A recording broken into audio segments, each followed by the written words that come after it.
Years ago, when I first moved in with my then boyfriend, now my fiancé, I learned something fast. He was terrible at cleaning up after himself.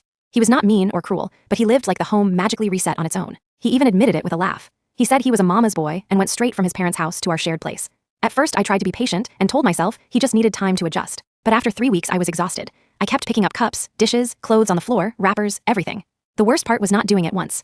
The worst part was realizing it was becoming my invisible job. One day, I finally snapped. I told him I was tired of cleaning up after him and I felt like his maid.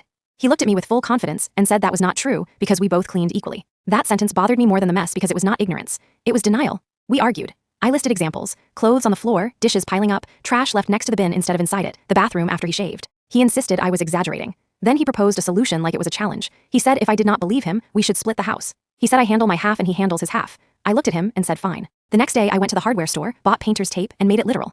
I split every room down the middle. The kitchen counter had a line. The refrigerator was divided by shelves. Even the bathroom sink had a boundary like we were competing in a ridiculous roommate experiment. He laughed and suggested we try it for 2 months. I said 1 month was enough. He agreed, completely sure he would prove I was being dramatic. The first few days were almost funny. I cleaned my side, kept things tidy, and went about my routine. His side started to pile up like he was training for a mess marathon.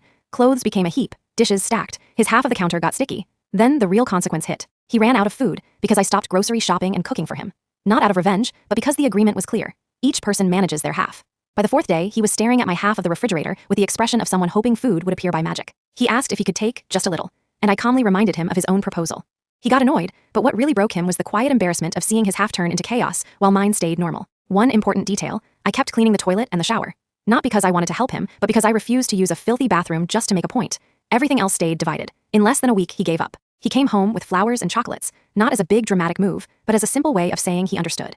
He apologized and admitted he did not realize how much I was doing and how easy it was for him to live like someone else would handle everything. We pulled the tape off, made a chore list, and he started building real habits. Pick up what you use, clean what you mess up, buy household supplies without being asked. It was not perfect overnight, but it was real change because he had seen the truth in front of him.